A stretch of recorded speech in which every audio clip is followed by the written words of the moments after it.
Hi, and welcome to Season 2 of the Team Deakins Podcast, a collection of informal conversations between Roger and James Deakins and a guest. We never know where the conversation will take us, so listen in and see where it goes.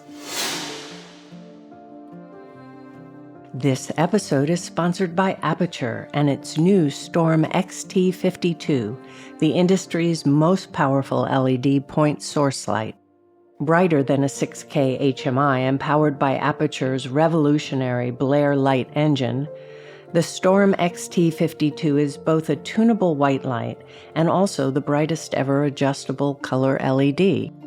Storm XT52, unrivaled output, only from Aperture. This episode is sponsored by Sandstorm, the Technodolly specialist now based at Ealing Studios in London. The Technodolly is a fully repeatable camera crane and motion control in one, allowing cinematographers to handcraft a shot and then repeat it instantly and frame accurately for visual effects. Find them on Instagram and YouTube at sandstorm_films. Today, we're speaking with the director. Among his credits are The Sweet Hereafter, Felicia's Journey, and Seven Veils. We're pleased to welcome Atom Egoyan. Adam, thank you for doing this. Yes, thank you. Of course, it's an honor, great honor, really. I think we'll start with our regular question, which is, how did you get to where you are today? Is this something that's always been in your life, or did you find it later? Where did you grow up? What are your influences? I started doing theater in school. It was something that became really obsessive. I loved writing and directing plays. I was raised on the west coast of Canada. I was born in Egypt. My parents had met at art school in Cairo. They had a gallery in Cairo. And when they came to Canada, they had this crazy idea that they would set up a gallery in a very small city on the West Coast called Victoria on Vancouver Island. And they'd be able to raise a family selling their paintings at this private gallery. Of course, that didn't work out. But I always was aware of their love of painting, and it had a huge influence on me. But I realized that if I wanted to find a means of expression, it should be something different from what they were doing. And there was a teacher at my school who was writing and directing plays for students, and I just thought that was a great model. And that's what I started to do when I was around 13, 14. And by the age of about 16 or 17, I was asked to write plays for other schools because there was Oh, wow. a festival. And it was the first time I got introduced to this idea of a festival. I must say that where people show their work. And so I was not only presenting my own plays, but writing plays for other schools. But here's the curious thing is that when I thought of what I wanted to do for a living, I never thought I would make a living as a theater practitioner or as a playwright. So my other passion was international relations and political science. So when I moved to Toronto, it was to study international relations at a place called Trinity College, which specialized in this. So this is to be in the foreign office, foreign affairs, I suppose. But I realized that I still wanted to do plays. And so I wrote a play for the University of Toronto Dramatic Society, Trinity College Dramatic Society. And for the first time, it was refused. It was my first year and they didn't want to put on my play. And I was devastated. I'd never actually been turned down. And I'd been a very big fish in a small pond. And now I was competing with other students who wanted to put on their plays. So you'll laugh at this, but I thought, okay, well, if I can't do it as a play, I'll make it as a film. And there was wow. there was a film club at the university, and it was crazily underutilized. I mean, at that time, and it's difficult maybe to understand this, but in the early 80s, it wasn't the thing everyone wanted to do. So I had access to film equipment. I didn't know anything about film, so I had to learn about, it was a hand crank Bolex. I also used an Arri BL, and I taught myself how to use that. I taught myself how to negative cut. So I was actually cutting A, B, and rolling the 16 millimeter film. Like they had that equipment, very primitive editing equipment and moviolas. And So I taught myself while I was pursuing this degree in international relations. But really, I must say, about the moment I picked up that camera, I thought, oh my, this is such an exciting thing, because this camera can represent the point of view of a person. So if there's a character in the drama that's missing, the camera can play that character. And I guess I have to say that because I was quite oblivious to the filmmaking tradition, I thought I had discovered this. I thought I was the first person who ever understood that the film camera could actually be a character. And this just set me afire, and I kind of informed all these early films. But also, when I began watching films to learn about filmmaking, I gravitated towards filmmakers who were coming from theater, because that's what I understood. Mm-hmm. Those were filmmakers like Mm. Mark Bergman or Fassbinder was really important to me at that time. And I sensed in their work that there was something very observational as well. And that was inspiring to me. And those films left a huge mark. So yeah, I mean, that's the other thing. Is we had an arts council system. So I'm not coming from a family with wealth. So I really had to, if I wanted to make these films, I had to apply for arts council grants. And so I had a body of short films, and then I made my first feature. Now, interestingly, that first feature was just shown a couple of weeks ago, because the Toronto Film Festival is celebrating 50 years. And they decided to show this first feature, which is called Next of Kin, which I shot in 16 millimeter on a budget of about $25,000, which is what we got from the Arts Council grant. And I actually was very surprised they wanted to show this, because it's not, I'm very proud of the second feature, Family Viewing. But I was actually really, it was great to see it in a packed cinema. And yes, it very much, it's the story of a boy, 23, who's in family therapy. And this form of therapy involves videotaping the sessions and having members of the family look at the tapes later on. And one day he goes to the clinic to look at his tape, and he's given it by mistake the tape of another family who are first generation Armenian immigrants. Their stories that they gave up their son when they came to the country because they couldn't afford to raise him. And he gets this insane idea that he's going to track this family down and tell them that he is their son returning. And he doesn't look anything like them, but they're so emotionally needy that they project into this boy. Wow. And so it is actually, and the performances were good. And I felt I hadn't seen it for a long time. There's an interesting story, because our paths first crossed because that film was shown on what was called the Multicultural Film Tour in Canada in 1984, when also showing in that tour was Another Time, Another Place. Oh, really? Yeah. So, Yeah. Wow. and I remember watching that film and thinking, oh, wow, that's just way better shot than mine is.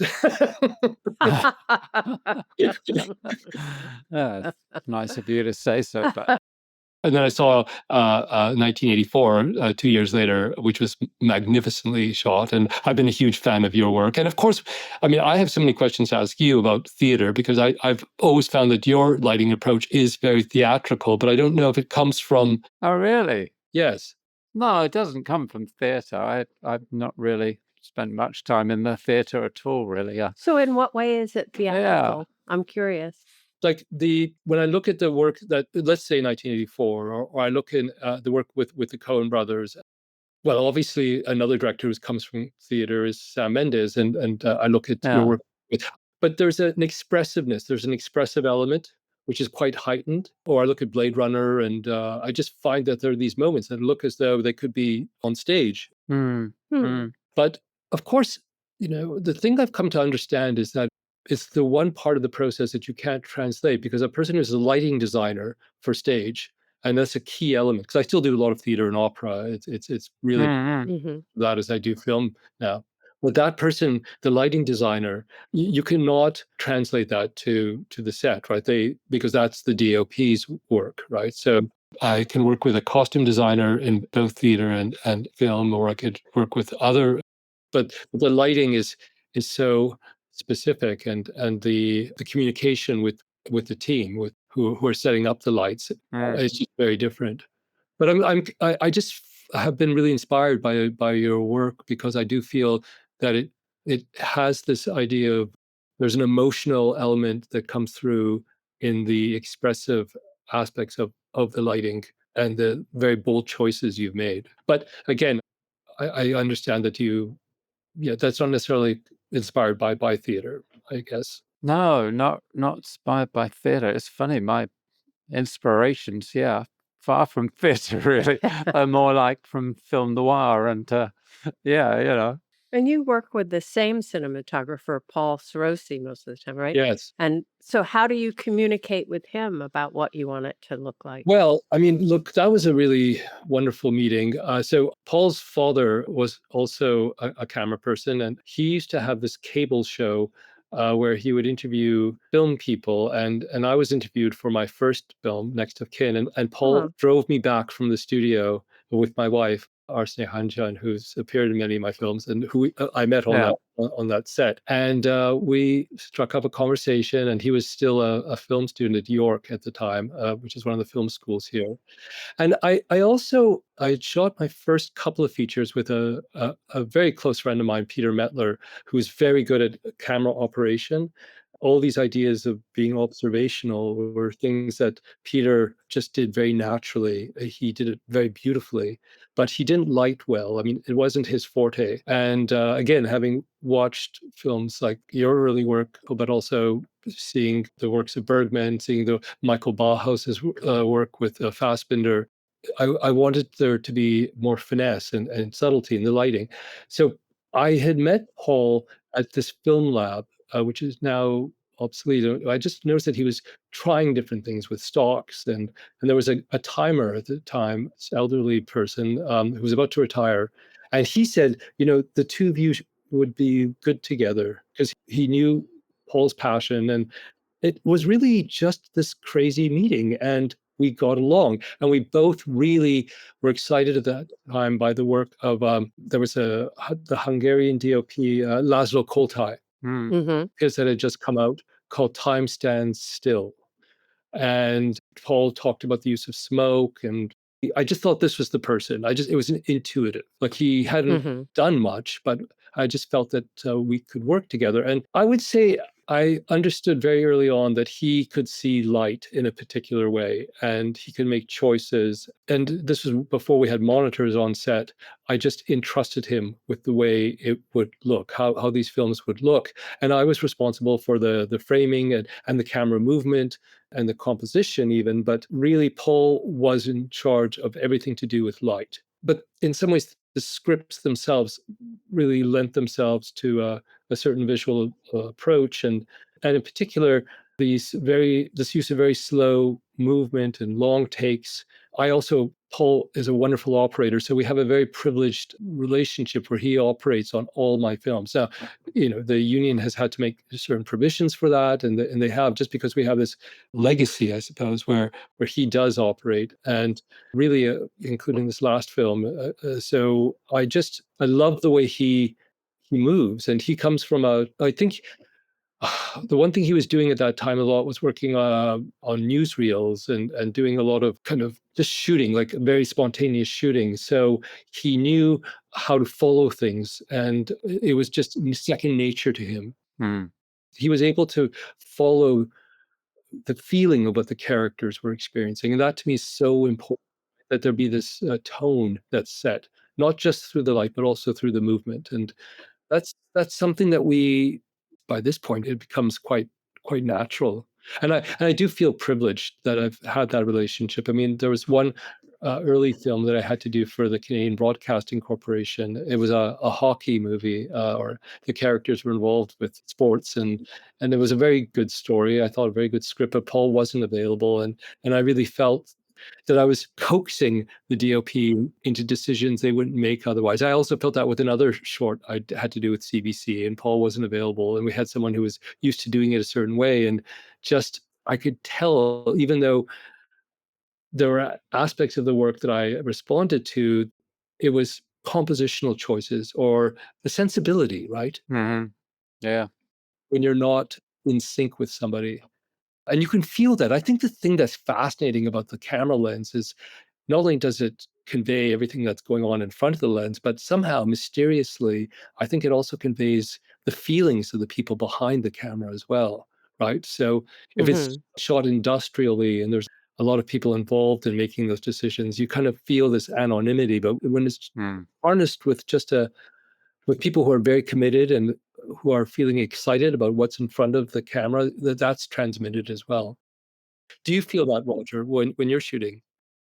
Yeah, I think it is. I think that's what you really want to try and keep hold of. And I've always noticed with your work, I mean, your films have got a great variation within them from one project to another. I mean, you take Sweet Hereafter to Salome or to, Remember or something. They're or Ararat, they're very, very different films in terms of their structure and their kind of the way you're kind of engaging the audience, but they always have this sort of personal relationship between the camera and the subject.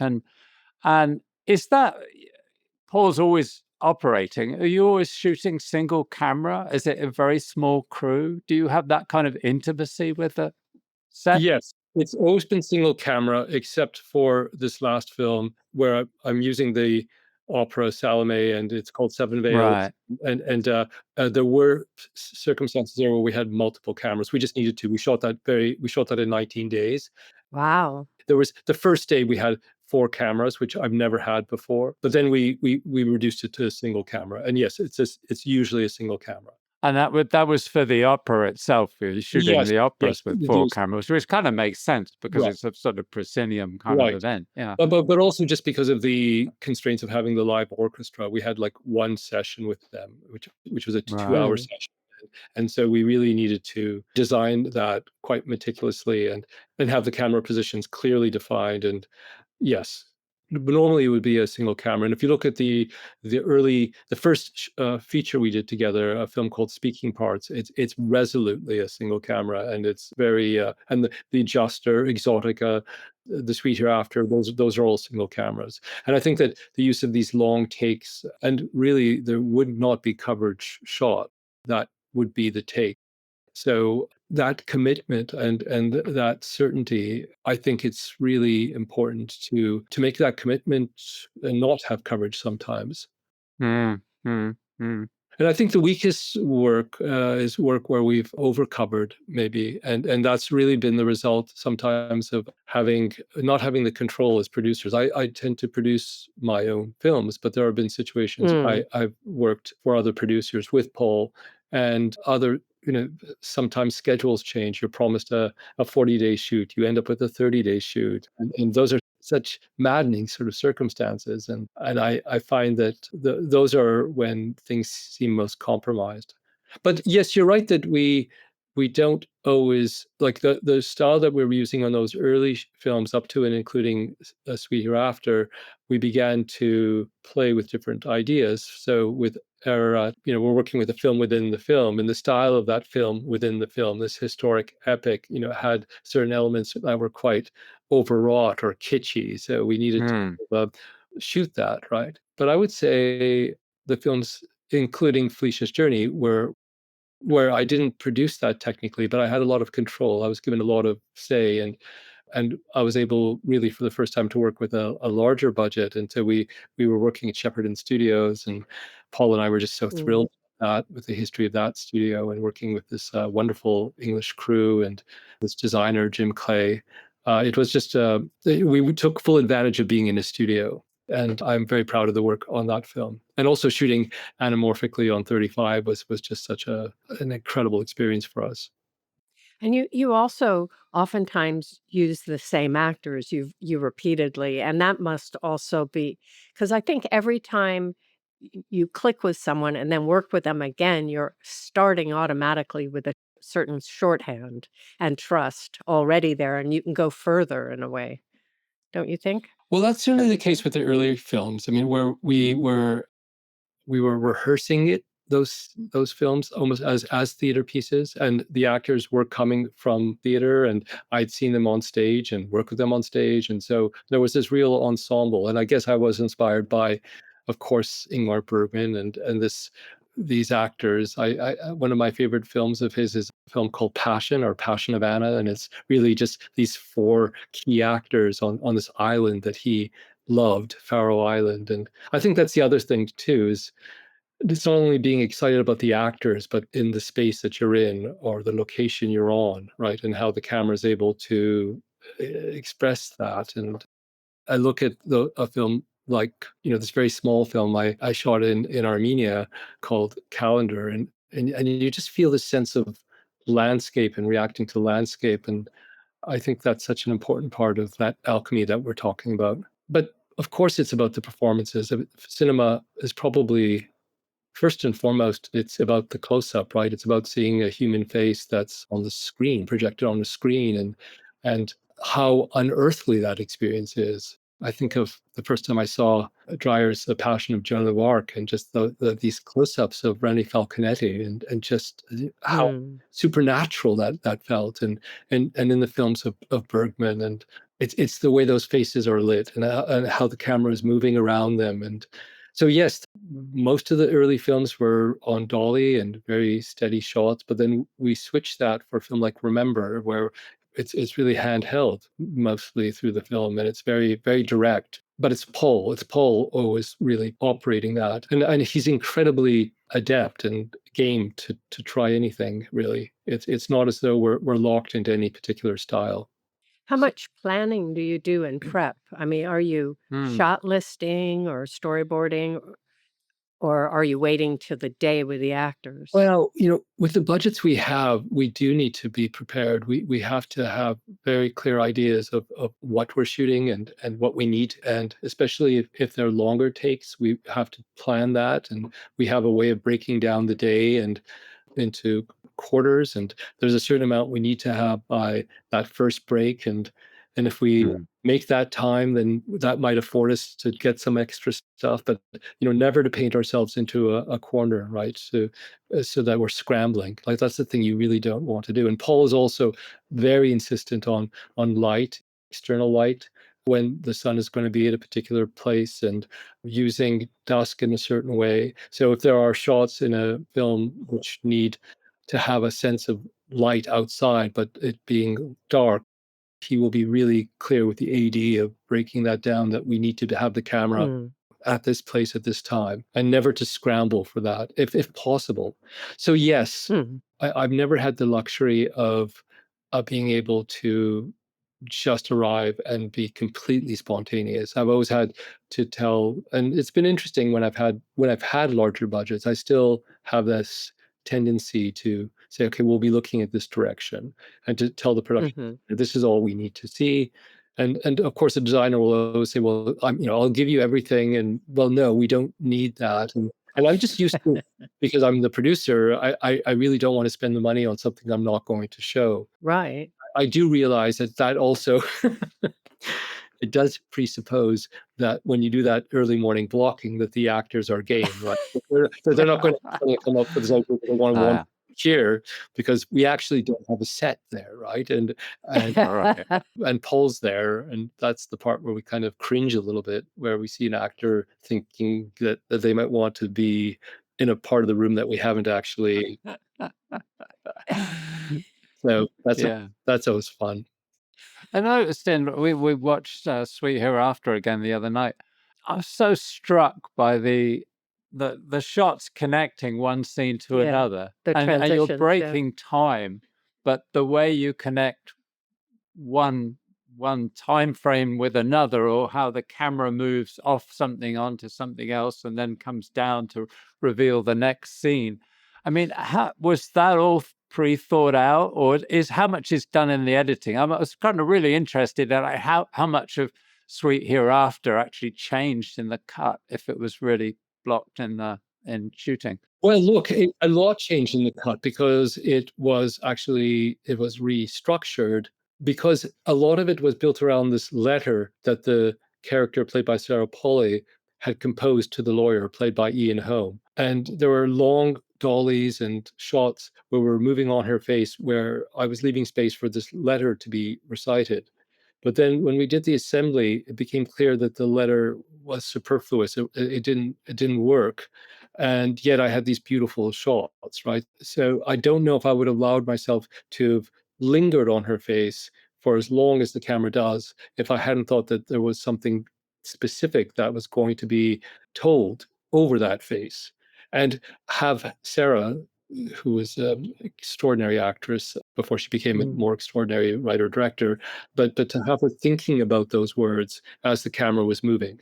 Mhm. So you could say that really once I saw what she was doing, and again it goes back to this idea of how important the close-up is or how important Mm. performance is, that I could extract the actual voiceover, but it meant that there was a rhythm and there was a feeling to the way the camera was moving.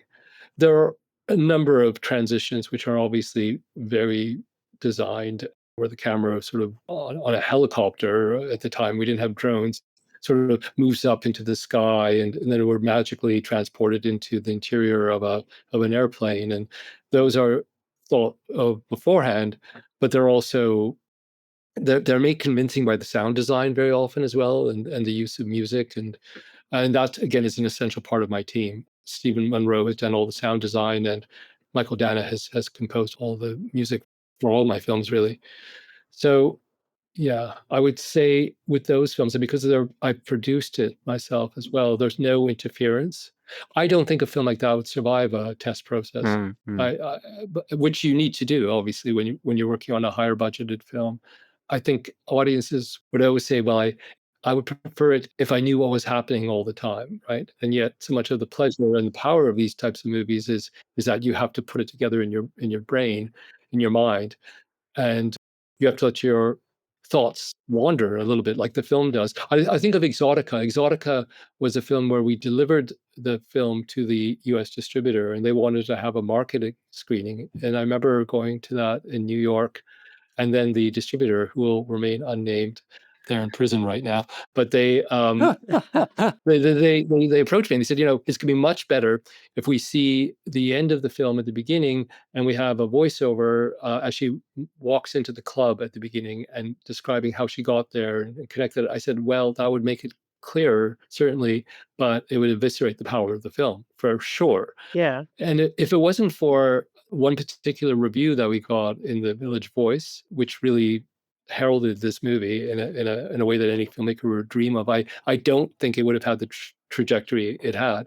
Yeah, I get nervous about test screenings, but they're essential, of course. I also see that they're valuable. But these early films, they were shot in the fall, and our ambition was to get it ready for Cannes. And Sweet Hereafter, I don't quite know how we got that ready for Cannes because we shot it in December, and we were able to show a 35 millimeter work print to the selection committee in March. So that was a really Wow. post. Yeah. And it did an opera in Yeah. Queen. So So I was really intrigued about also the way the film differs from the book, and noticed that Sweet Hereafter, yeah. Russell Banks actually appears in the film. So did you work together on the adaptation, on the film script of Sweet Hereafter? I have to say no. And when Russell first read the adaptation that made extensive use of the Pied Piper by Robert Browning, he recoiled.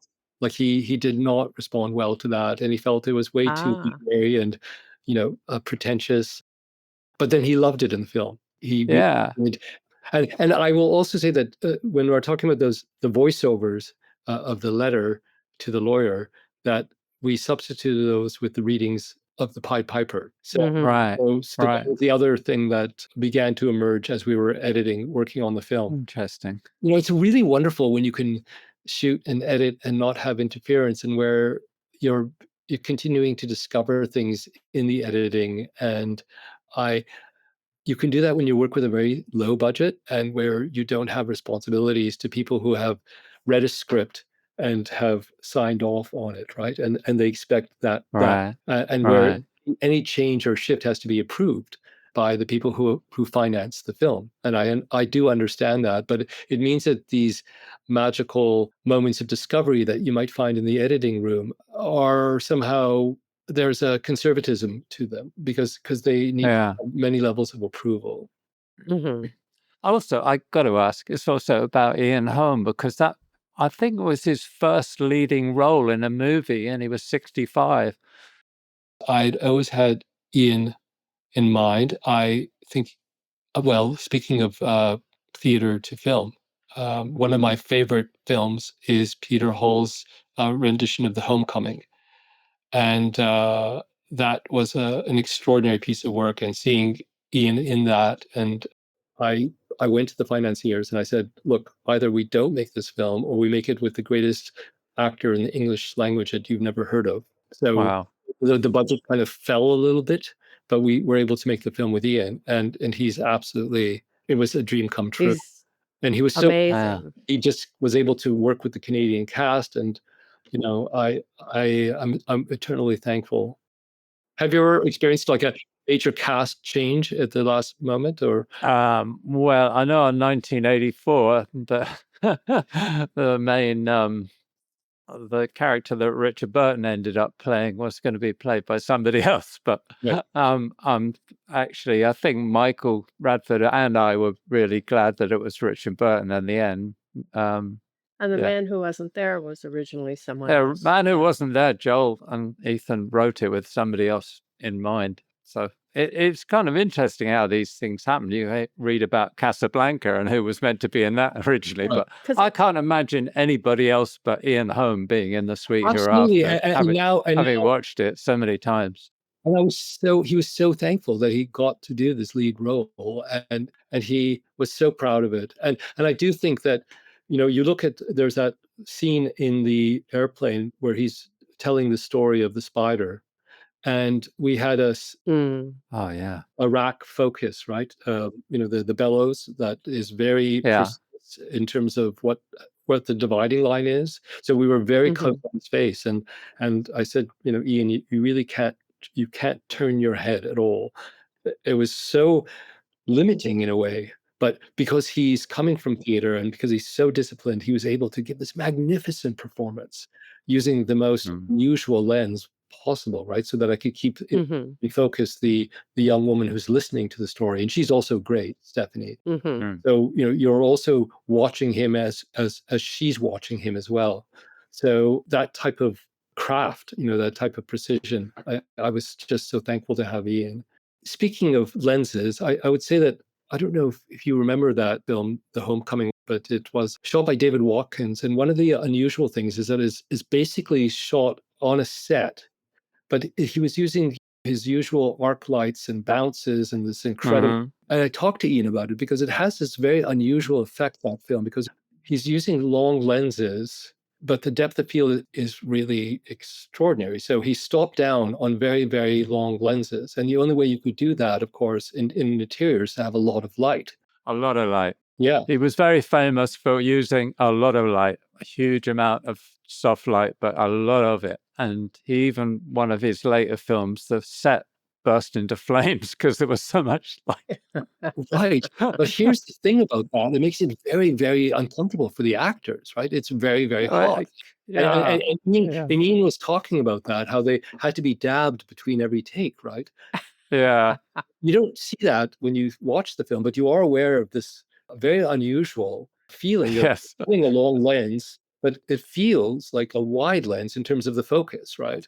Right. That's interesting, isn't it? Yeah. Of course, I don't think these days you'd have so much problems with LEDs. You wouldn't have that kind of heat build up on a set now. But yeah, I mean, I remember David Watkin and his, the amount of light he had was amazing. Well, I'm curious, Roger, when you say you remember, I mean, did you visit him on set, or do you No. each other, or because when people ask me about directors, and I think it's odd because you don't see how other people direct when people ask me about that. But you've been exposed to all these different sort of directorial approaches, and you hear about people behaving certain ways or making decisions, and you just go, that's shooting yourself in the foot. Like, why would anyone do that? Or why would a director suddenly point towards where the parking unit is? Or Yeah. Oh no, that was Yeah. All right. Yeah. Okay. The story of Ken Russell. I knew Dick Bush quite well because he was teaching at the film school, and I got to know him fairly well. And he said on Tommy, they were filming in this big church cathedral or whatever. And he'd lit this huge rig. He'd lit the whole thing. And Ken comes in the morning and said, "Oh, no, I think it would be good looking the other way." And Dick said, "Well, that's all my lights up there." He said, Ken said, "Well, that will look quite good, won't it?" And I kind of think, well, are they playing a game or what? It's very weird.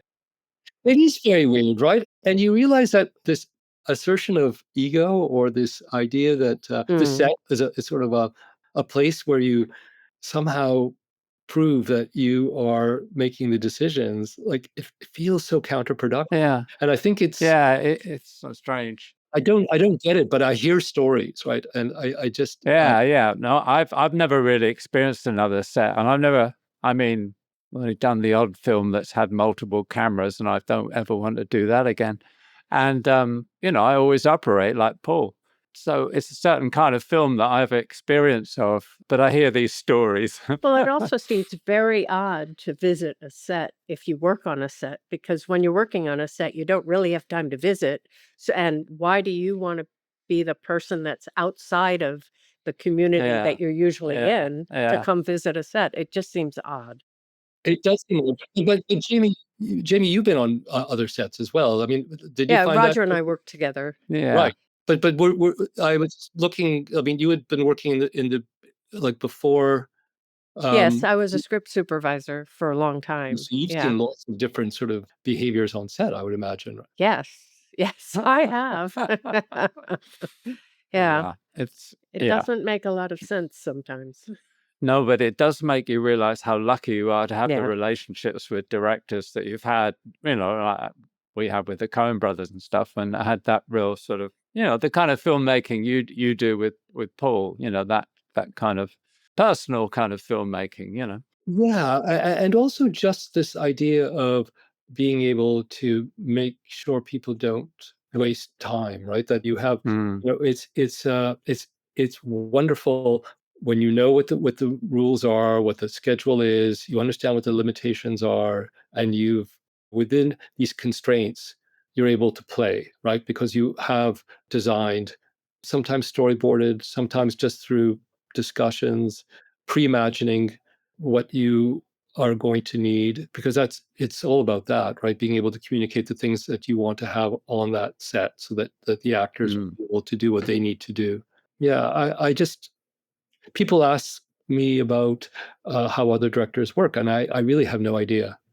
One of the biggest questions that comes up a lot is, what if there's an actor who likes to rehearse and another actor who doesn't, right? And so Right. Yeah. how do you balance those two things? And yes, that's a good question. And I've been in that situation a lot. And really, it's a way of rehearsing the take so that both sort of feel that they're getting what they need in order to deliver that performance. And it's all about that moment where, if the camera can capture that, and sometimes capture something that's unexpected that the actor is able to generate, that's always so exciting. I think also one of the most difficult things as a director is when you're shooting something, having the belief in yourself when you see something that doesn't need coverage. Because sometimes coverage comes in handy if you're doing a rhythm in the edit and you want to change the rhythm slightly. But other times you really don't need it. It plays much better in one shot. But to me, it takes a lot of strength for a director to say, nope, let's go to the next one and spend our time on that. Well, especially if it's action that involves a transition, like if there's something that it feels potentially forced, or that you need to understand it in real time for it to make any sense, then it's really wonderful to be able to contain that in a master.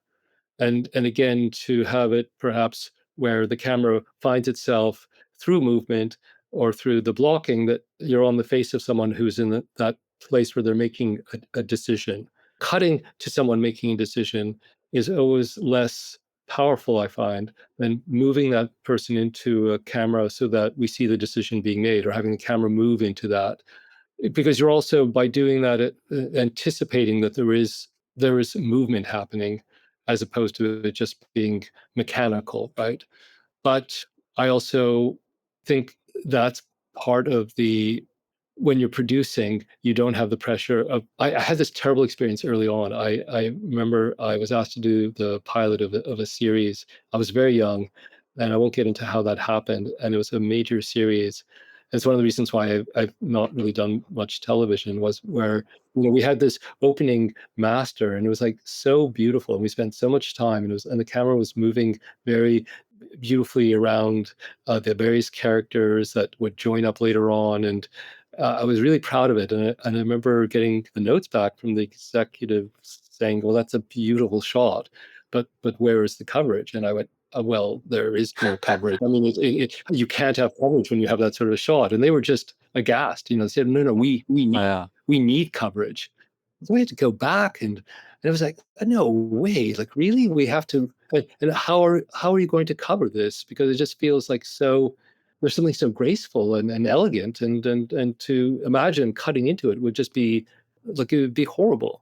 And it was the unhappiest day of my life, really, shooting life, where I had to, because of my contractual obligation, go back and shoot something that I knew wouldn't work. Yeah. But Yeah. I think that what happens is, if you can make that commitment, and people understand that you have that ability to, and that it feels honest, right? That it shouldn't feel forced. Because I think sometimes, masters can also feel showy, right? And you don't want that. You want it to feel integrated, Mm. organic. It needs to come from the feelings that you have, that the performers are generating. I keep repeating that, but it's really about what the actors are giving to you, and how you best capture that, and how you get into their state of mind, and try and find a language which shows you what how they're experiencing the world. You mentioned Remember, and Remember deals with an elderly man played by Christopher Plummer brilliantly, and he's has no sense of the past. He's suffering from dementia, and so everything is in the present. So we had to find a way of shooting that sort of felt as though it was in the present moment. There would be, unlike most of my films, there's no use of non-chronological kind of time. It's all moving forward towards this kind of unexpected conclusion. But at all times, we feel that he can only understand the present moment. So we have to shoot it that way. So all those things we were talking about before, about consideration and alchemy, and these this sense of foreboding, was we took a totally different plan. And yeah, I think it works in that film. Yeah. Is that why you were shooting handheld? Yeah, handheld, to give it this immediacy, and to give it this feeling of, well, it goes back to this idea, because he's kept speaking about his wife that he's just lost, Ruth. And so I always had this sense that it was Ruth watching him, like, go through this crazy odyssey he goes on. And so Mm. that gave the character a certain, like the camera, a certain character. These are decisions that you don't expect anyone to read, but they might sense an intention, right? That there's something that feels committed and focused. Did you find that there are conversations that, as you're shooting it, you're thinking that, well, even if that's not something that the audience or the viewer will understand, it gives a sense of purpose to how that shot is designed? Yeah, I think you do. I mean, I'm thinking about also when a shot just feels right. So the shot of pushing into the tree and Prisoners, it made no sense technically. The scene wasn't about a tree, but the sense of tension when this unrelated shot comes in, it really worked. I really think it's all about an emotional reaction to what you see in front of you, or what you want to see in front of you. If you're drawing on a piece of paper and doing storyboards, or you're on a set, what's actually there. And I find it an emotional thing. I can't really talk about it because I don't sort of intellectualize it, Yeah, I mean, you look at Prisoners, and you look at, obviously you were shooting in like real, was that a real location, or was that because it felt like No, the only set was, you were shooting through doorways a lot, right? I was very aware, so and that really works for the film. But I'm just curious, okay, since again I don't appear on other people's sets, not even Denis sets. He's a someone I've admired as a Canadian for so long, Mm-hmm. first films. But let's say that shot of the tree. I mean, how is that explained? Like, how did you take time from, must have been a busy schedule, to then do that shot? You remember it? Well, there was pressure not to do it, Yeah, but we from all said we're going to production. do it, including Bruce, the dolly grip I worked for 35 years or whatever. And he said, no, we're going to get to do it. And Denny kept saying, oh, don't forget that shot. Don't forget that shot. But we got it at the end of the day after we'd finished a scene we were shooting. And yeah, a lot of people didn't understand how it was going to be used or why Denny was asking for it. I find that super exciting, right? Because it goes back to what I was saying before. Yeah. You had that time at the end of the day to do that shot. So as you're Right. scheduling that day, you have this shot in mind so that you can Right. create the time for it. So the question is, if it was and it ended up being a really difficult day, or you had terrible weather issues, or everything was like really rushed, would you still been able to have done that shot? Was it something you would have prioritized and come back to if you didn't give yourself that time? And that's the big question in filmmaking, right? Yeah. Is to Yeah. is to find those spaces that allow you to Right. pursue other paths, right? And Right. yeah. Yeah. Well, I think Denny was always very good at sort of saying, well, I can, like he would say, we would shoot a wide shot of a scene and you'd say, okay, we talked about doing coverage. And say, which over do you want to start on or whatever? And he'd said, oh, I don't think we need them, because he's quite confident in that show. So he would find the time to do things that he really wanted to do by saying, well, I'm quite happy with this. I'm not going to cover myself because obviously didn't feel he needed it, but he was also gave us more time in the day. Yeah. So you might have, if you had more time, you might have shot the coverage just in case, but he would allow himself the time to play. It's just a huge question, right? When you're on a set, for instance, you have characters around a table, and you have that that big decision. Right. You can cover it in a master, but if you start getting into singles, then you have eye line issues, and each of those eye line issues is going to take up a certain amount of time, and you could find yourself a small scene which could have been actually quite adequately shot in a master just ends up sucking half the day, right? Yeah, or more. Yeah, you're going to be like 2 or 3 days shooting all the angles and singles, and then there's all the discussion about, well, if I cut from this shot to this shot, that doesn't work because the eye line's wrong. Now we need to shoot this other shot to make the eye line right for this shot, and you get yourself in such a mess, don't you? It's just crazy. Exactly. Oh my God, you're making me sweat just hearing that story, right? Because no, me too. I don't ever want to do it again. No, but it's and that's what I learned from watching like some of the Fassbinder films was just complicated group scenes. Michael Bauhaus would just shoot in these masters, and there would just be moving masters, and they would cover it all, and they could just move on. They had very short shooting schedules. I remember I was on a jury in Cannes, and so I was just soaking him for all these stories, and it came down to schedule. Like that's the time they had, right? And it always seemed to be the right choice.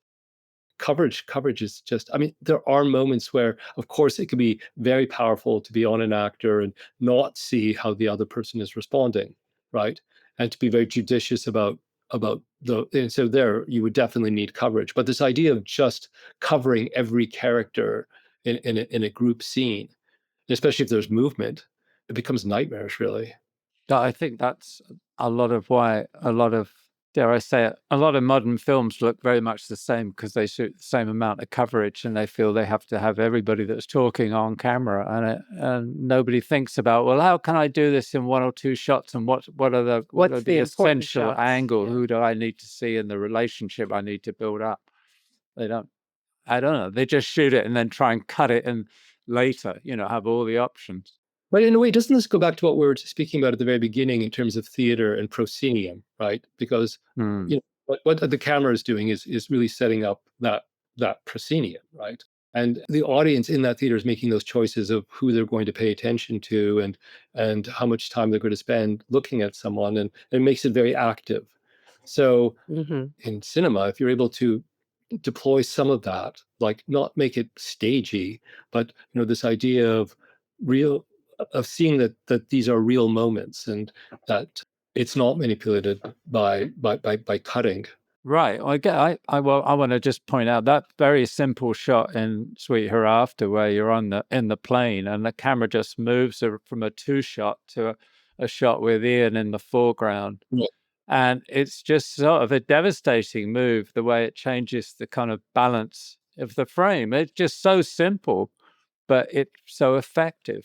And that's so different than actually doing, a 2-shot at the front and then 2 singles from cross angles and stuff and just do it in the cut. It just wouldn't have been as powerful.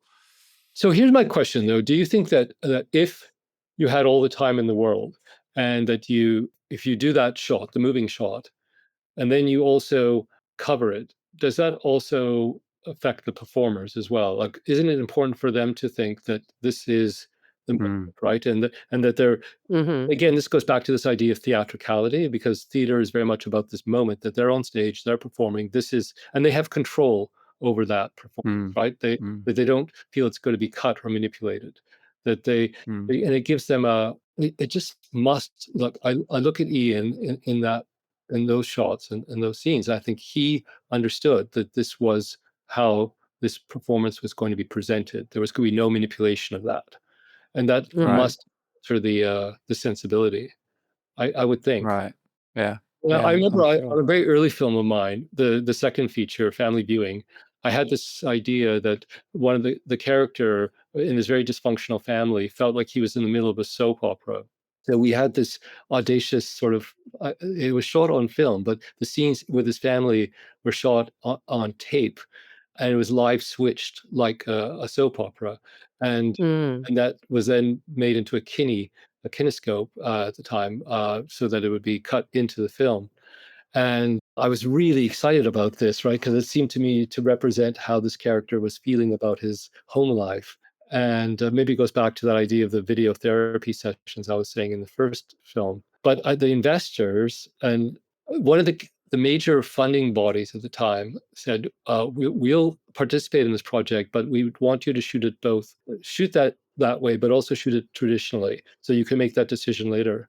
And I guess just the arrogance of youth, I said no. I actually turned down the financing because I wanted it to be resolute, that this was the way that these scenes would be shot, that there would be no temptation or possibility of altering that.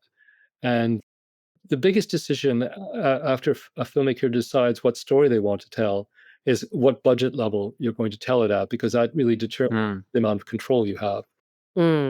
That's super impressive about Denis, is that he's able to make these huge studio films and have the same level of control as if he was working on a small budget, because those films have delivered. Obviously, that they've been able to actually be financially successful. So that gives him that incredible power.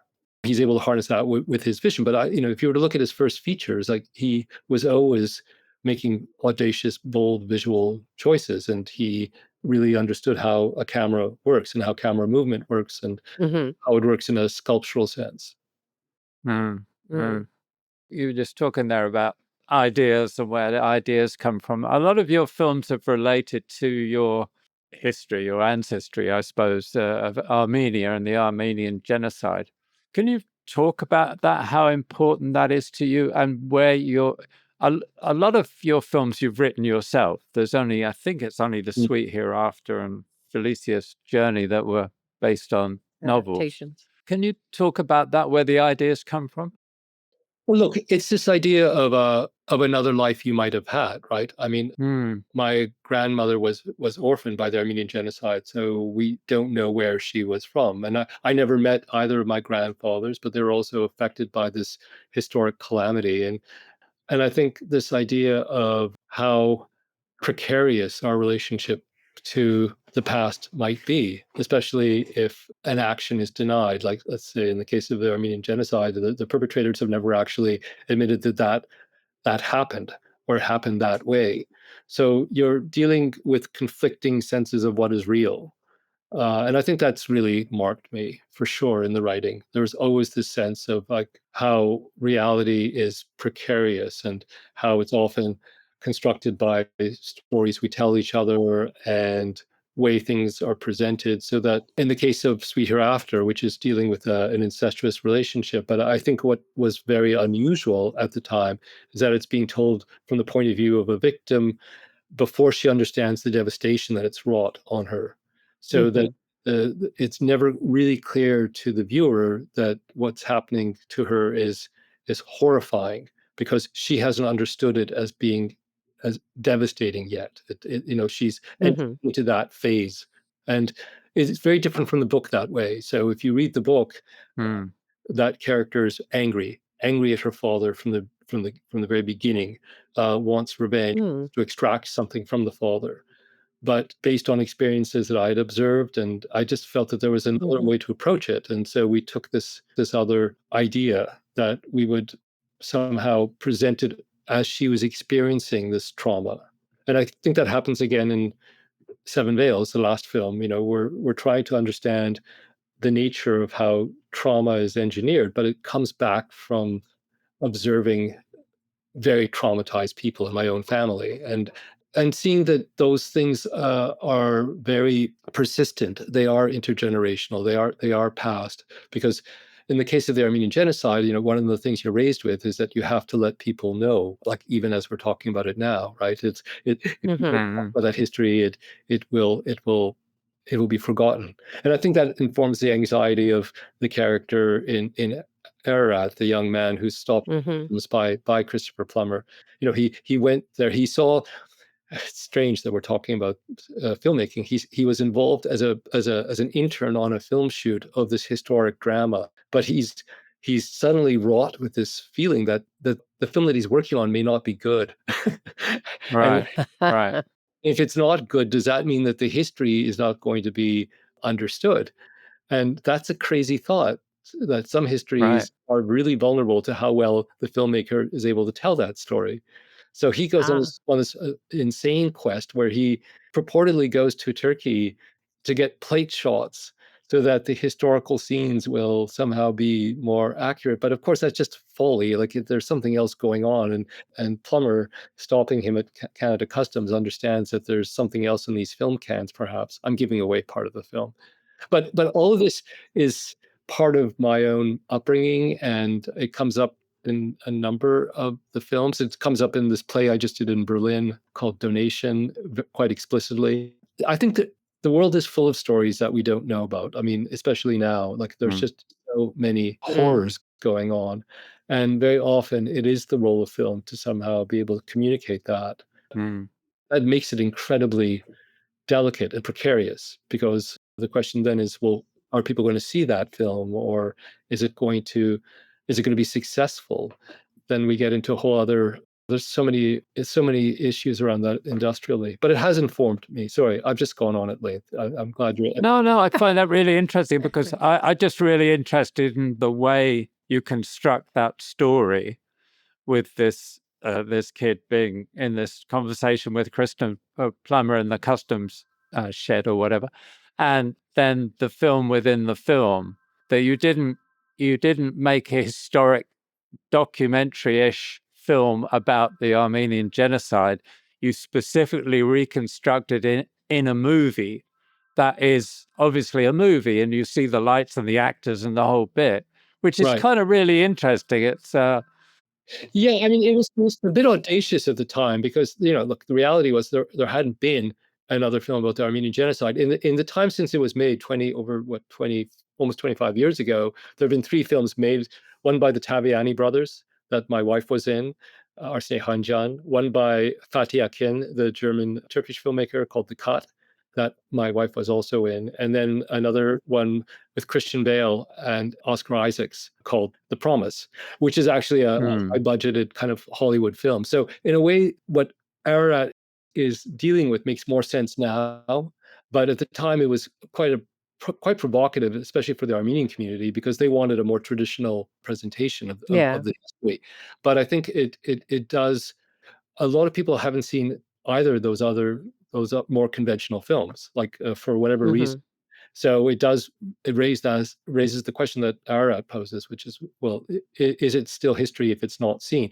My feeling is that history is often transformed in the conversations between individuals, so that conversation between Christopher Plummer and the young actor David Alpine is going to change more history in those people's lives than any political gesture.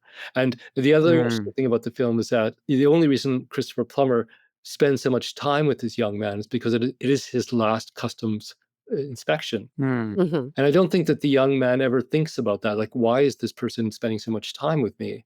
Because he's so consumed in telling his own story. And I found that very touching, right? I found that very touching and I thought Christopher was so generous. And we really bonded on that film, which is why we ended up working together on Remember as well, because I Mm. just he was so generous with this actor who had never really been in front of a camera, that I Wow.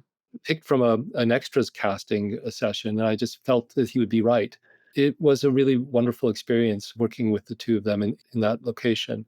But I do believe that so often, these great big gestures are really communicated by two people who are able to find space to talk and to discuss. And those are the dramas that I find really, I want that sense with the viewer. I want to create that dialogue with the viewer where they feel that there's something interactive. It's not just them relinquishing themselves to what they're seeing on screen. I think that that's a great experience of cinema as well, just to kind of lie back and just let it entertain you. But there are other experiences which are really can go quite deep if you have the right actors and the right team, right, to execute it. Yeah. I think one of the most striking scenes to me was when the kids with Elias Koteas, Yeah. and he's trying to talk to him about it all, and Elias just goes, "Yeah, but did it really happen?" Yeah. And I don't know why, but that just cut me to the quick. Yeah. Well, I think why that is, again, and that's an actor I've worked with a lot. Yeah. And because what we're seeing, like, moment of transition where he's open to talking about this history, but then he sees something in the young man that is kind of, the young man gives back a quote from Hitler before the Nazis invaded Poland, where Hitler told his generals, "Who remembers the Armenian Genocide?" And in a way, I think what happens is Elias knows that line is something that boy has just learned and is being thrust at him as kind of a provocation. Yeah. And you can see that moment where Elias goes from being open to being more hard and actually Hmm. to take this attitude. And it's horrifying. Hmm. You see his anger Yeah. and you see it sort of shift in that scene. Yeah. So yeah, so there's a good example. You needed coverage, right? I mean, we Hmm. we had a nice two shot there, but you wouldn't have had that detail on his face if you hadn't covered it. So Right. I'm not. I hope people listening to this, the young filmmakers, don't think everything should be done in master, just because it's you know we don't all have the budget that Sam Mendes had for 1917, I guess, right? But you also see it too if you see actual single take productions. It makes me realize why we use cuts, because you'll be on someone and then there's someone over there that you really want to see how they're reacting to, but you can't because you can't swing that far. So those kind of productions remind me, oh, that's why we do takes, because I love long shots and everything, but sometimes you want to be on someone else. Have either of you seen this English miniseries called Adolescence? Yes. Yeah, we Yes. talked to the director, Philip. yeah. Yeah. Hey, so Yeah. how do you both feel about that? Because those were all like, Well, it's interesting because we felt, I've be quite honest, I felt the first episode worked quite well, but the episode between the psychiatrist and the kid in the room, just I didn't understand the movement in the camera on that. I just felt it was really distracting. so that's a really good like, obviously they had this idea. They were like the 4 episodes, 4 shots, right? Mhm. But I guess that they were locked into that idea, right? They could, Right, right? right, And so right. here's my So question to you, Roger. When you're shooting 1917, are there any moments where you felt you would have wanted to cut, or like that felt Well, we I- did. We did felt- throughout. But I felt when we read the script, we felt we would. Right. But And then talking with Sam, it was interesting because as we obviously we had to kind of storyboard it before we did any of the sets or dug a trench or anything. We had to figure out where the camera was going to go and how long the movement would be. And I remember Sam saying, "Look, if it's not going to work and it's not going to feel right, then we won't do it. Then we'll cut." So we just stuck at it, knowing that the fallback, if we felt we were compromising too much, Right. would be to go back conventionally cut. but also by dividing it into smaller pieces, it became more manageable. and- yeah, manageable and technically, yeah. And you and Sam sat down in the beginning and said, let's forget this whole single camera thing for Yeah. right now and talk about who we want to be on when that line is happening. What do we want the Yeah. audience to be aware of in the frame at any moment, rather than thinking, how can we keep going? Have there been times where you would suggest actively to directors that something didn't need coverage, that something was designed to have coverage, that you felt that strongly, and what happens in that situation? I'm curious, like at a higher level, like a higher budgeted film, is that possible? Or Well, you say Yeah. that. I mean, I've done sort of, you say the higher budgeted films, but they're all quite intimate and small. And yeah, I mean, the relationship we have with a director is that you can be quite honest about it and say, well, doesn't that work in that shot? But it's usually been actually Denny saying, I think it works in that shot, we don't need coverage, or Mike Radford saying, well, we don't need coverage, But also Yeah. sometimes, even when things are planned out, when you do the blocking in the morning, you see that, oh, wait, these shots could actually be one shot. And you Yeah. do bring it up. I heard there's been times actually when I first started working with Joel and Ethan, we had a theatre, a scene in the theatre on Barton Fink. It was actually the opening of the film. And it was all storyboarded in separate little cuts. And I said, wouldn't it be nice if we did one flowing move that came down off the sort of flies in the curtain and the guy reading the paper and hooked around and saw the stage. This was before you guys knew each other. Before we knew each other, we was first shot we shot on the film. We're going to start. And they said, well, yeah, why don't you try it? And we did it. And that's what's in the film. And yeah. So Roger, I find it fascinating because we started the conversation talking about theater, and it's so interesting that here is this very, very famous shot in a theater, and I just would have felt that it was that decision was made because that it was your intimacy with the theater that would allow you to kind of, but you're saying that it's really just because of the energy of what's happening dramatically and spatially. It's not necessarily connected. Yeah. And also I think for me, a lot of it, I come from shooting documentaries for many years, so that's why I operate, and that's why I have that kind of sensibility, I guess. Yeah. Hmm. So there was a shot near the end of EXOTICA where the tax inspector goes back to the pet shop owner and takes the gun that he knows he has in the drawer. Yeah. And it's a kind of a dolly on the two of them. Again, the lighting was very expressionistic, and we have this great set with this pet store. And the camera moves on to the two of them, and it was held in this two shot. And it was Paul who said, we might want some coverage here. Like it would be really good to just, it'll just take a minute, to get these two. And my initial reaction was, no. I mean, this master seems to work, but I was really grateful that he came up with that idea, because I just love being that close on those spaces, but I wouldn't do it. Yeah. I didn't, this is the odd thing too, is when you're directing right beside the camera, because I don't look at it, I'm not beside a monitor. I'm very old school that way. So I'm really so wrapped up in the performances and thinking, this is what the camera is capturing, this, that it really does take maybe the second eye who's looking at it and saying, you might want to go closer. You might want to have that. And I think that's something that I know Paul mourns a little bit, that there's this monitor now and there's a bunch of people, because he really, in these first films, like it is very true that he's the first person to see this, experience this. It's being filtered through him. And then there was that great moment when we would all go to the screening of the dailies. I don't know how we were just young. I don't know how we finished a day of shoot, and then we went to the lab and looked at the dailies. Yeah, right.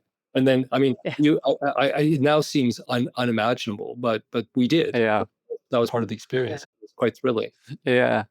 I must say, I used to love that experience where the director was by the camera and I was operating the camera, and it was about the trust, and that tight relationship. And for the last years, walking from the camera back to wherever the director is with the monitor, finding them, watching the replay of the shot. And I'm sorry, but going through my head is, why don't we just do another one? The actors are really into it. Why do we stop for 10 minutes to discuss what the shot is, that we know what the shot is? Because we just saw it. Shoot it. And why isn't the that's- director standing by the camera? Well, I guess you just answered my question when I asked about being on other Yeah. people's set, because I can't imagine that. Like, that just feels, and it also No, feels it's- odd that you're in a place where you would actually the actors would be on the set knowing that you are replaying something. That would feel very odd Yeah. to actors. Well, sometimes the actors will come back and watch the replay as well, which I think Which then also makes everybody's obsessing about tiny things in a shot, and you're going, really? Yeah. I don't know. So have you had this experience, which I've had now working sometimes with younger actors, where I'm beside the camera and they find that incredibly uncomfortable because they're not used to it? I mean, they're used to having directors in the Right. village. And so to have someone that close to them who's not the camera person, some of them, they get intrigued by it, but they're just not used to it. It feels like That's it's an funny. ancient practice. Yeah. Huh. But then the reverse of that, if the director's not on the set and the actor wants some feedback about the shot, the performance, then how many times have I been there and they've turned to me? And I find that kind of difficult because I'm not the director. I have an opinion, and sometimes I'll say it, but I wouldn't say it without the director being there. That's so interesting, right? Because that goes back to, again, this idea of theater, and that if you're right there with the performer, you are the audience, right? You are the person who's watching that moment. So when I was shooting that scene with Ian Holm in the airplane, like I had front row seats to Ian Holm giving this crowning monologue that he'd worked so hard on, and he was delivering so impeccably. Like, why wouldn't I want to be as close to that as possible?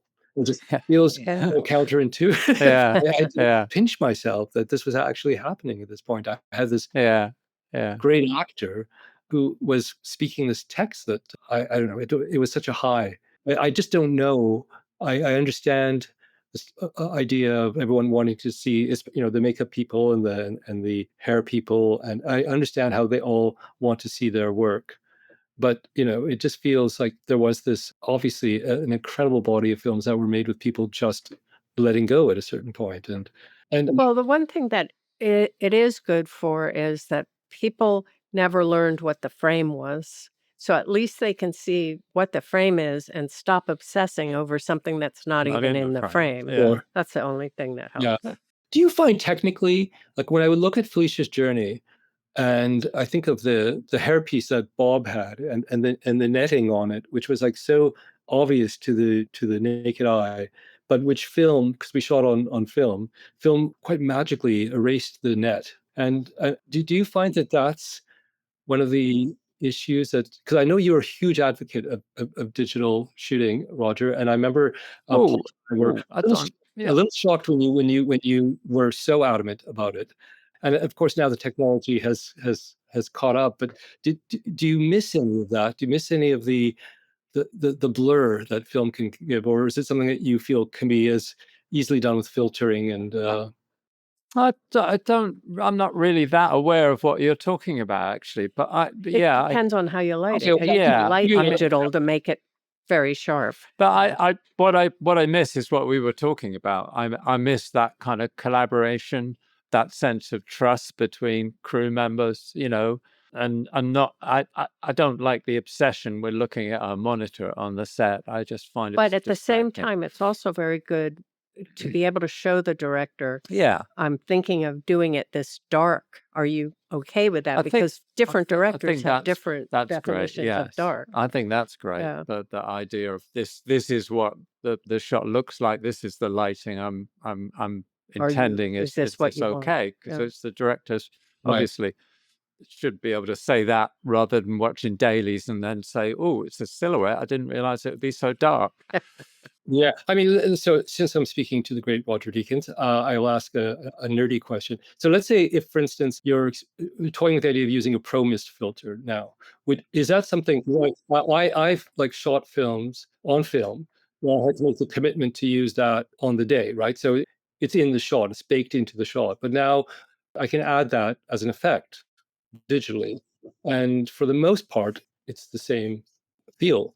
So when we're talking about commitment, do you, given what you can do digitally, do you tend to shoot more nakedly, or are you as experimental with filters? No, I do it in the camera. I'm not very. I think last time I used a filter was probably 1987, I think. Oh, I shot a film with a filter on the front because I wanted to take the curse off something, and I always regretted it.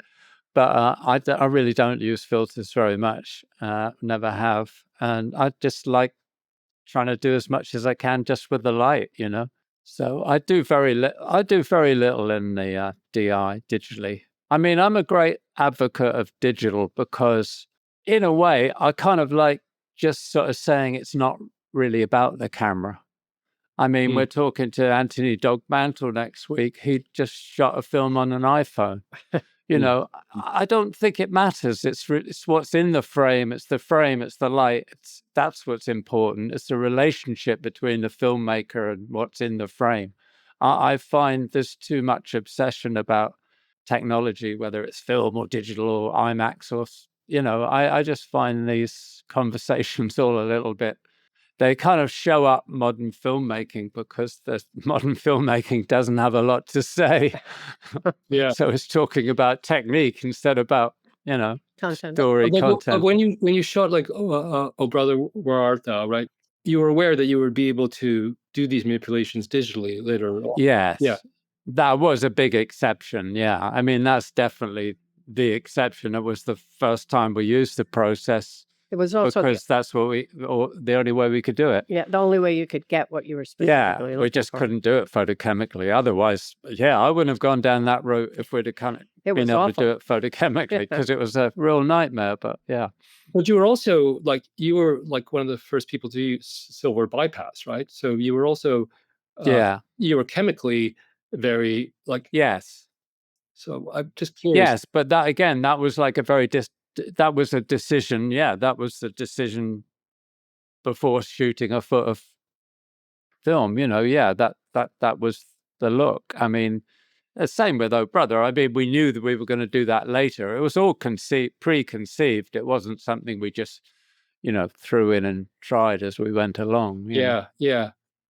I mean, I guess it's again about just having those discussions beforehand and making. Yeah. And it's always that balance between, like you were saying with Sam, like if you feel like you need to cut, then not being locked into something we can't because we made this promise to ourselves. Right. But there are always things that will just be provoked by a composition you find or something that happens during performance. That's part of the beauty of filmmaking, right? Right. You're able to surprise yourself. Yeah, even within that, 1984, obviously we blocked everything out and we shot it all in sections because we were different locations for one, so we couldn't do it as one take as some people do. But even within those takes, sometimes there were changes on set. Something would happen on the day that you would sort of decide, oh, let's do a movement here so we can come into a close-up or see this in the background at this particular point. So in that sense, it wasn't just kind of like, a technical exercise, which would have been death, I think. Like, well, what do you make of this tendency now on some sets? Again, I've heard about it, I've never been on a set where they're shooting at such high resolution that they're keeping very wide masters, and they're then kind of cutting later on through the master. I mean, it just seems to me like that's antithetical to filmmaking, but I mean, I guess. Yeah, I've heard about that. I don't know if I don't know if I've seen anything where it's been done, but I've heard that's what a couple of directors have talked about. Yeah, I don't find that very interesting at all. No, I mean it's a bit like also like I think some of the scenes in SWEET HEREAFTER, which I'm most proud of, are shots where we have a dolly, and then as we're going into the coverage, we're also dollying and keeping the same movement, right? So it's a steady Right. movement going into these close-ups that you can intercut with, but there's now a tendency to kind of do these digital zooms, right? Which I just find so like it somehow breaks the spirit of something that feels physical. Yeah. You can feel. Yeah, right. It feels physical. I think there is a difference between a camera moving, looking like a zoom, and a zoom lens zooming in. There's a different idea behind it. I mean, there's a reason sometimes to use a zoom lens rather than the track, but then I think it's something that you need to consider when you're doing it, Right. not make up in the cutting room. But yeah, maybe I'm old-fashioned like that. Soon it'll all be the whole scene will be scanned with the actors and everything, right? And you'll have it as a file, and you'll be able to put the camera in later, and you'll be able to shoot it after you've done your stage play. Yeah. It's just so inspiring to hear you speak this way, right? Because I just feel like there's a tradition that is really important to me, but I somehow feel like there are elements of it that are being diluted. I mean, you were speaking before hesitatingly about how a lot of films look the same now, but I do think that there are these kind of like post-production supervisors and people who are sort of serving. I don't want to get to like, but let's say it's streamers or people who have organized an idea of algorithmically how people watch films, right? And it's just this blandness. It's really bland, and it's kind of depressing to watch most contemporary film. Yeah. Yeah. But it's also this whole idea that okay, we've got this wonderful technology, digital cameras you can rate at 25,000 ASA, and so we don't need to light something, which you don't for most part. You can shoot anything you can see with the eye for sure. But then is that why we make films? Is that why people like James Wong Howe actually lit a shot? Yeah. You know what I mean? It's you're kind of throwing away a whole kind of expressive level of storytelling. Yeah, level of storytelling, I think. But then, yeah. So you just hope that as people watch those earlier films, they have a clear sense of how they were made, and also, first of all, just the sheer bulk of the cameras that these people had to work with, right? Yeah. Yeah. Like, I mean, you look at these incredible tracking shots, like Touch of Evil, like that first shot. Yeah. Like, how did we this camera that right? Yeah. Or even before that, Red Badge of Courage, which was early 50s. Right. I mean, that were the first really long tracking shots that anybody had done in Hollywood. And that was kind of amazing. Yeah. As you say, huge cameras. And do you feel like that there is, like, when you talk to young filmmakers, that they are aware of the actual, like, is it important to understand how film worked? And so are we completely letting go of that? And I guess my question to you is, once you made the conversion, were there any projects that you might have thought you would have wanted to shoot on film? And why that would have been? I don't know if there were. Maybe I'm just. Well, there were. I mean, the last film I did with Joel and Ethan was Hail Caesar, and that was on film. And they wanted to shoot it on film because of its period quality and everything else. And which is kind of fair enough. I got no problem shooting film. I just think it's, I don't know, economically and everything else, it makes more sense to shoot digital personally, but I got no problem if Also, somebody wants to from do a that. practical standpoint, there isn't the same kind backup of and everything. backup on film because all of the great technicians have gone into digital now. And when you shoot film, if you have an issue, it's a big thing to try and figure it out because you Well, just don't have that structure anymore. Yeah. yeah, I will tell you a horrible story. So there was this film I made in the mid noughts where I not only did I want to shoot it on film, but I insisted on negative cutting to make the print off the original negative. And I was really adamant about this, and we delivered it, and I'll never forget this call I got from the lab, and they said, you really should get down here, and I saw the first answer print, and there was so much dirt and sparkle on it, and I couldn't believe, and I called the negative cutter who had cut all my films, and I said to them, I mean, you were cutting in that vacuum space that we work on, right? And they sheepishly said, no, I gave up that space, and I could see that you wanted it cut. Oh, And I realized at that point that the pride that I was taking in the fact that it was negative cut was not shared by this person who Wow. I projected into them that they were this craftsperson that would have, lovingly gone back to this old technique, Wow. but they weren't. oh, Someone who was always doing wow. it as a job, and now did it, but not with the same standards.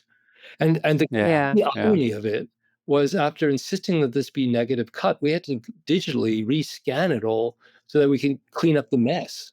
And I thought, Wow. never again, right? That Mm. I gather that Christopher Nolan actually has, like, there are negative cutters and people who are still really maintaining Yeah. standard, but it really, and the other thing that's terrifying is when you're working anamorphically, right? Because the splice is so thin, it has to Yeah. hold.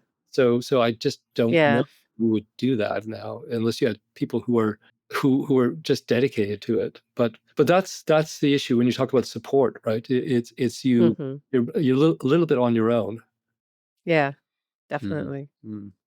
Can I ask you just lastly, Yes. do you feel, how do you basically, most of your life, most of your film career, you've worked in Canada on Canadian projects. You've not really taken the Hollywood route. How has it changed? Do you feel you still have the kind of flexibility within the Canadian film industry to make the films you want to make? I was very, very fortunate in the first part of my career that there was a film company here called Alliance, who were effectively, they were releasing the films, they were doing this sales agents, like, to sell it in foreign territories, so that we had this rhythm, and it was really wonderful. So every couple of years I could make a film, as long as it was within a certain budget. And then I got involved after the success of Exotica. It was the first time I had to deal with a studio, and because I had an agent, and there was this project with Warner Brothers, and I just thought it would be the right thing to do at that point, and certainly there were things that were appealing about it. But what happened was, it dragged on as we were trying to cast it, and I had already optioned the Sweet Hereafter, and I had made a promise to Russell Banks that I could make this film in the Canadian system, because he had hmm optioned it to a studio, and it could never get made in that as a studio film. So I walked away from the Warner Brothers film, so I could do the Sweet Hereafter, and it was a smart thing, because that film, and all the executives were like, "How can you do this? This is it's a greenlit film," and well, it wasn't really, and that film never got made. And Oh. and I went, oh my God, if I'd given up Sweet Hereafter to do this film that never got made. And there were also really interesting politics around it, which I didn't understand at the time. I was quite young, and I'd signed a pay or play contract based on the approval of a list of 10 actresses that they gave. hmm I found out later on that all 10 actresses had previously passed on that project. So it was quite cynical. And they thought that somehow, because I was the flavor of the month, that I was going to reignite their interest. But I didn't understand Wow. the machinations happening, So I left the project, and I went on to make The Sweet Hereafter. And then, of course, that film was nominated for Academy Awards, and I was up against Titanic. So it was actually a wonderful opportunity to enjoy the ceremony, because I knew I wasn't going to win. But directed by a fellow Canadian, James Cameron from Kapuskasing, Uh-huh. Ontario. So after that, there was another studio project, and again, it was a very well-known producer, and that film was cast supposedly, and I was going through this process, but then this invitation came from Icon Productions to write and direct a project, because they really had responded to the SWEET HEREAFTER, and to have total freedom. So I walked away from that project as well.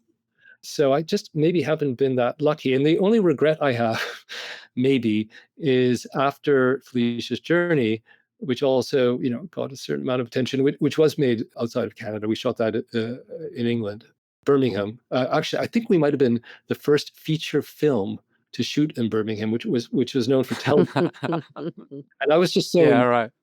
by all these canals and the feel of that city. I remember, I'll never forget Bob Hoskins having to learn a Brummie accent, and the crew were completely despondent that he wasn't doing his Cockney thing, right? And because I think Yeah. English don't like the Brummie accent, right? There's something about it that just grates them, but I found it really interesting. And the story, right? It's the coal mines that they used to breathe through their nose, so they would have this other sort of. Anyway, I won't get into the details of it all. But the point being that film also attracted certain attention, and then I got to write an original script for Universal, and the executive was really I come in to pitch an adaptation of a book, but I had this other idea, and the executive said, "Why don't you just go with that idea and write an original script around that idea?" And it was so exciting. And I wrote this, I really loved this script, and it was very ambitious, and it was taking place all over the world. And because it was she had been involved with the Born Identity franchise. But then this opportunity came up to make ARARAT, which was absolutely, it was going to happen because I knew the producer. They had found this pocket of money, and it was a film I was destined to make. So I did say to Universal that I would have to do this other film. And so, of course, by the time I finished that film, that executive had left and everything had changed. And that opportunity, not to say, this I have to keep reminding myself, it's not that film would ever been made, right? I think Right. Denis and his trajectory, he was very fortunate that I think Prisoners was actually being made. Like that was determined to go. And so if that works for you, then it's wonderful. But I think we also forget there are lots of filmmakers who get lost in that system because of things that just, even if they're technically green lit, there's always some snag, right? And I look at my career, I'm just very grateful I've been able to do all these films outside of that system. And of course, you could then use that system for distribution and to get the films out there. But it's a whole, I've had an independence which I really treasure. I look at it and I'm just I'm nothing but grateful. And I think you also have to be honest with yourself. I'm realizing that at this stage, is that I don't know if I was ever destined to make those commercial films. I don't know if I have that particular sensibility, to be honest. I appreciate those films, but I think the people who make those films at a successful level love those films. And look at Denis, and he loved Blade Runner, right? And Dune. He walked onto the set with his tattered copy of Dune that he had as a teenager, right? He was obsessed with those stories. So they're a perfect marriage of like sensibility and talent and drive. And I've just always been driven to tell these oddball stories. Like the novels that I've adapted, like between SWEET HEREAFTER and Felicia's Journey, these are great writers, Russell Banks, Trevor Preston. So it just sort of like, I feel like privileged that I've been able to make these films. So I think, as we all know, those moments where you're able to feel gratitude as opposed to resentment are the happiest moments. And we have to kind of keep those treasured, right? Especially in crazy, because you can't, it's dangerous to compare yourself, right? It just feels like you have to know what you have to be true to yourself. And I'm happiest when I'm on a set and I feel like I have some control. I'm working with people I enjoy working with, and we're just allowed to do what we love doing, and hopefully that communicates to the viewer, right? Right. Well, I hope you continue doing it. Thank you. Many years. We look forward to your films. films all the Thank you so much. Thank you. And this has been such a privilege. If you'd like to sponsor the Team Deakins podcast, let us know at pod@teamdeakins.com. Thanks for listening. If you want more information and further discussion, check out the forums at www.rogerdeakins.com. Becoming a member is free, and you can ask follow-up questions there. And be sure to subscribe to the podcast for more new questions and topics. Also, check us out on Instagram at team.deakins. See you next time.